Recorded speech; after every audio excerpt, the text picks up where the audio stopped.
Seja bem-vindo de regresso à Comissão Executiva. Estamos a falar dos desafios que se colocam a Portugal este ano e Miguel Varela perguntava-lhe quais são os principais desafios do Governo para 2012.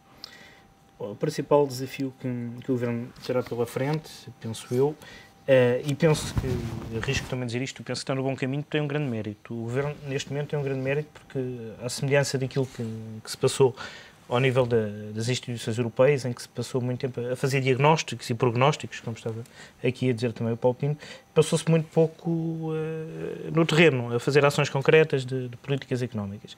E o Governo, nesse sentido, arriscou. Eu penso que tem uma estratégia perfeitamente definida e, em algumas coisas, eu concordo também, que passa pela redução imediata do peso do Estado na economia. Até penso que essas medidas pecam por serem escassas, portanto, diante a urgência e a emergência da situação. Portanto, o caminho das reformas estruturais ao nível de algumas privatizações, ao nível também da questão da administração local, também das juntas de freguesia, eventualmente também das câmaras municipais, portanto, uma redução do peso do Estado na economia, a nível dos institutos, a nível deste monstro que é perfeitamente incontrolável e é um despesismo que a economia não consegue, de facto, manter, até pela própria improdutividade inerente ao próprio Estado. Eu penso que nesse caminho vai-se vagar, mas acho que nessas reformas estruturais, pelo menos, as linhas estão traçadas. Em relação às leis, também penso que é muito importante em relação à reforma da Justiça, à reforma também das leis do mercado de trabalho, são os principais desafios que o Governo vai enfrentar agora. Penso que são esses. Rui Lamartine, consolidação orçamental, reformas estruturais e recapitalização da banca destas, qual é a componente mais importante, na sua opinião? São todas, cada uma à sua maneira, vamos lá ver. Eu acho que é importante nós encontrarmos o tal equilíbrio orçamental do Orçamento de Estado, porque já houve anos e vários em que efetivamente nós tivemos um período, uma sucessão de exercícios com determinado resultado final que estava dentro das previsões, ou se quiser agora dentro do que estava previsto em termos europeus no Tratado de Maastricht, mas mesmo antes, em que tínhamos, portanto, valores muito baixos de déficit ou muito perto do equilíbrio. Depois a questão da banca, nós é importante que pensemos sempre que todo o sistema em que vivemos está muito assente exatamente no mercado financeiro e dentro do mercado financeiro na banca. Portanto, precisamos de uma sustentabilidade muito grande dos bancos portugueses e da capacidade que eles têm tido de não só resistirem, portanto, a tal resiliência, mas de conseguirem recapitalizar-se. E isso tem que continuar a passar-se, independentemente, efetivamente, de poder haver movimentos ou não que advenham dos próprios bancos, de se juntarem, de se fundirem. Isso é uma questão que me transcende.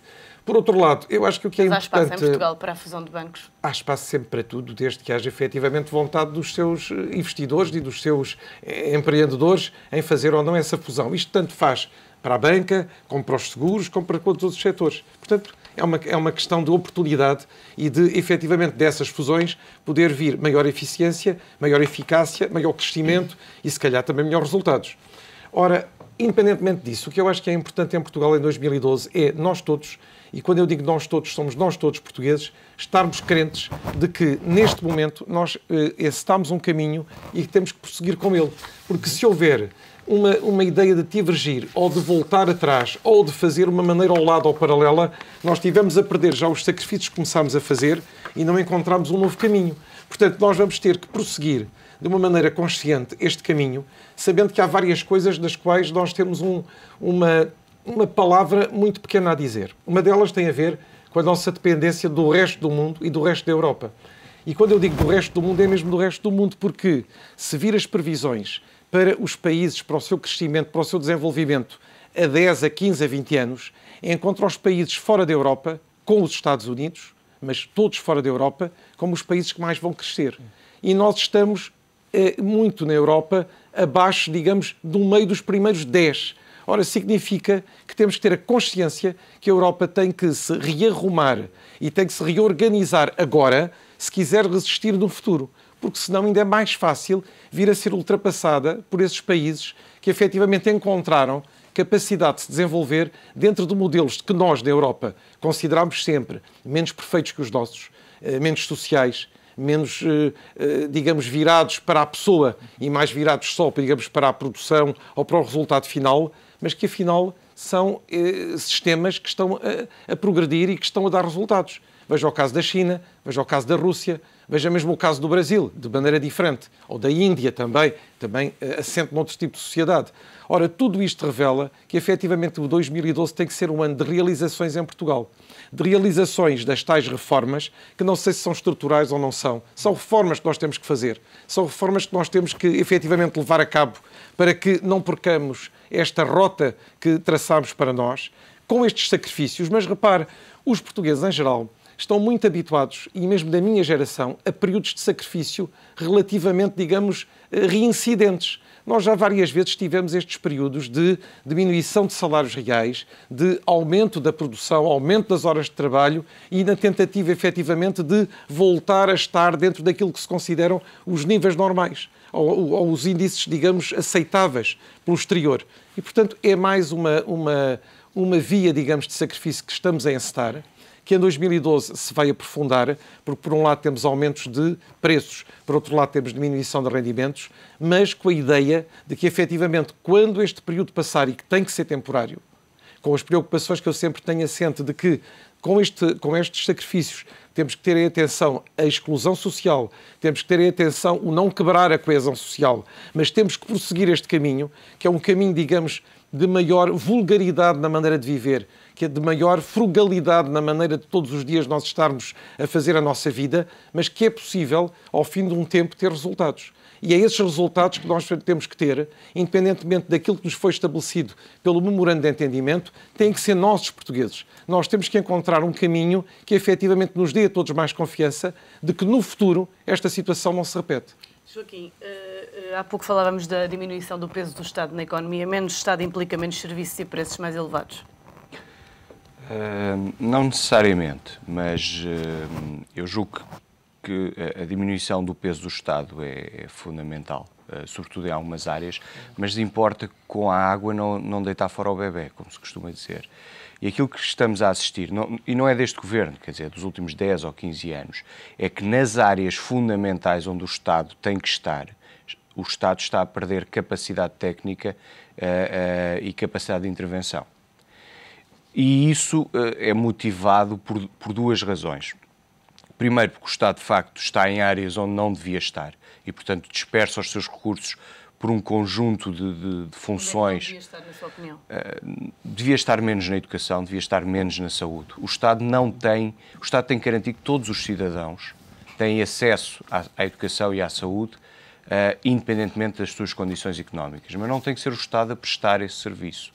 Uma coisa é garantir que nenhum português, e eu acho que isso é uma condição obrigatória da nossa sociedade, garantir que nenhum português fica fora do acesso à educação e à saúde porque não tem dinheiro. Outra coisa é ser o Estado a prestar esses serviços. E, portanto, o Estado continua a ter um setor empresarial do Estado menor do que há 10, 15 anos, mas ainda com muitas empresas que não faz sentido, e seguramente pode reduzir a sua atividade num conjunto de áreas. Agora, tem também um conjunto de funções que têm sido escuradas. A Justiça, a Administração Fiscal, a Diplomacia, a Defesa, que é fundamental e quase que tem sido desmantelada nos últimos 15 ou 20 anos. Sobretudo, há um aspecto que me parece muito importante, e aqui o Sr. Bastonário até já esteve também ligado a essas áreas. Se queremos, de facto, privatizar ainda mais a economia, se queremos torná-la cada vez mais eficiente, o Estado tem que ganhar cada vez mais competências ao nível da regulação económica. E, portanto, eu temo que, se nada for feito, esta democratização da economia não venha a funcionar por um motivo simples. Estamos a privatizar, mas não estamos a dar ao Estado os instrumentos que garantam depois o bom funcionamento do mercado, ao nível da supervisão e da regulação económica.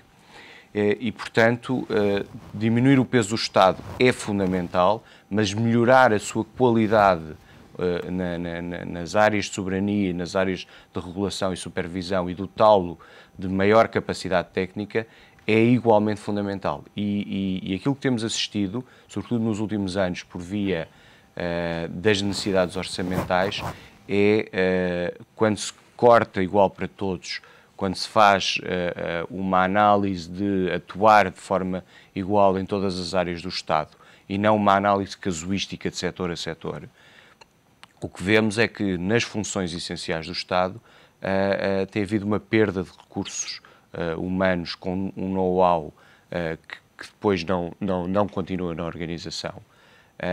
E isso acontece porque, de facto, quando se faz cortes salariais para toda a gente, ou quando se faz cortes de funcionamento para toda a gente, há uma tendência para os melhores saírem. E a saída dos melhores em algumas áreas afeta claramente a capacidade de atuação do Estado. Mas como é que se trava essa saída de cérebros? É, de uma vez por todas, fazermos um exercício que até agora ninguém fez, que é em que áreas é que queremos que o Estado esteja, e nessas áreas investir fortemente e não ter problemas em pagar ao nível do setor privado, e em que áreas é que queremos que o Estado não esteja. E, portanto, não faz sentido que... e dou-lhe um exemplo muito concreto. Não faz sentido que haja administradores de empresas públicas que para o Estado são absolutamente irrelevantes a ganhar 7, 8, 10 mil euros, e depois haja diretores gerais de funções fundamentais que com os últimos cortes salariais ganham pouco mais de 3 mil euros brutos. E, portanto, temos funções que são vitais no Estado a serem pagas ao nível de um diretor de primeira linha de uma média empresa privada. E é este desequilíbrio que eu receio que o esforço que é necessário fazer de reduzir o Estado seja feito de tal maneira e sem uma análise cuidada de caso a caso, que destrua algumas competências essenciais que existem na administração pública e que sem elas não passamos a uma economia democrática. Passamos a uma economia sem regras e sem controle. Não queria fechar este programa sem ouvi-los a todos sobre quem vai ser a figura a que os portugueses devem estar atentos, quem é que acham que vai marcar o ano de 2012 e também resoluções. Bem, sei que o Paulo Pinto há pouco já falou das suas resoluções para este ano, mas quem, na sua opinião, é que vai marcar o ano? Eu acho que são os portugueses, todos, no seu conjunto. Em particular, o Ronaldo vai marcar certamente no europeu e espero que isso seja significativo para a autoestima portuguesa. Mas eu creio que vão ser os portugueses. Eu creio que nós estamos a dar uma relevância muito grande a este problema, que é efetivamente um grande problema, e eu acho que os portugueses, historicamente, estão sempre à altura dos grandes problemas e, portanto, este sendo um grande problema, nós vamos estar à altura deles e resolvê-lo com muito menos problemas, passo novamente a redundância, do que aquilo que nós apregoamos todos os dias. Miguel, quais são as suas resoluções para este ano e quem é que acha que vai marcar?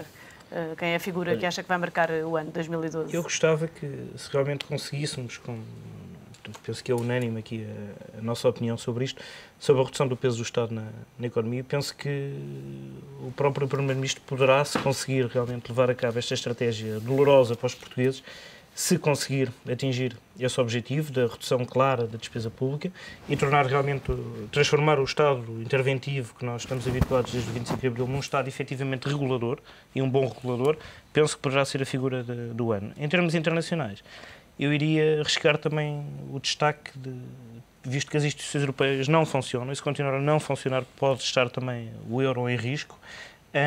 Gostava que realmente se avançasse para o efetivo federalismo ou para um peso maior de um governo económico na Europa. Senão podemos ter o euro condenado este ano ou para o próximo ano, porque uma moeda única pressupõe economias equivalentes. E economias equivalentes têm que ser controladas centralmente. Portanto, se continuarmos com interesses divergentes nos 27 países, não vamos conseguir. Eu penso que a senhora Merkel também poderá dar cartas este ano. E essas figuras que destacou são também as suas resoluções para este ano? Em termos de expectativa, eu gostava que essas duas coisas acontecessem. Se acontecerem, são as minhas figuras deste ano. Rui Leão Martins, as mesmas perguntas, no caso. Olha, eu normalmente em figuras dou um refugio, mas eu diria que efetivamente acho que o ano 2012, e estamos aqui na ETV e em Portugal, tem que ser preenchido por nós portugueses, aqueles que trabalham, aqueles que são conscientes, que têm que dar o exemplo. Exemplo nas empresas, exemplo nas escolas, exemplo em casa com os nossos filhos. E, portanto, é a partir daí que eu acho que nós conseguimos realizar depois o trabalho coletivo. Figuras, elas são sempre as mesmas de referência. Em Portugal sabe que há um grande peso do Presidente da República e há um peso também sempre relativo do Governo que na altura estiver. essa responsabilidade reparte-se equitativamente. E, portanto, as pessoas vão sempre ouvi-los, a ambos, e esperar da palavra deles aquilo que será o caminho ou as orientações. Mas eu acho que, acima de tudo, nós temos que ser donos do nosso destino e temos que ser nós a fazer exatamente este caminho, os portugueses. Joaquim, as mesmas perguntas. Eu concordo que, de facto, o grande esforço tem que ser de todos. No entanto, parece-me que a figura que terá o papel ou a tarefa mais complexa em 2012 em Portugal será claramente a do Primeiro-Ministro. Ele tem que conduzir uma equipa que tem que atingir 3 objetivos. Por um lado, tem que conseguir a consolidação orçamental. Por outro, tem que iniciar um processo de transformação da sociedade e da economia portuguesa. E tem que fazer estes 2 objetivos cumprindo um terceiro, que é, não desanimando os portugueses e, de facto, demonstrando aos portugueses que tudo isto que está a ser feito vai resultar e que em 2014 ou 2015 estaremos melhor do que estamos agora. E este não desmotivar e este fazer os portugueses acreditar que o período de sacrifícios vale a pena, como ele referiu na mensagem de Natal, é o ponto de toque se tudo isto vai, de facto, resultar ou não. E, portanto, o Primeiro-Ministro não só tem uma tarefa técnica difícil pela frente, que é conjugar várias adversidades ao mesmo tempo, mas tem que o fazer garantindo que as adversidades são distribuídas equitativamente e garantindo que as pessoas não deixam cair os braços e não desanimam por completo. Muito obrigada pela vossa presença neste Comissão Executiva. Estão encerrados os trabalhos da primeira Comissão Executiva de 2012. Ao longo de toda a semana vamos continuar a analisar os desafios para aquele que é considerado o ano da incerteza total e ainda os acontecimentos que vão marcar a economia, as empresas e a política. Contamos consigo. Até amanhã.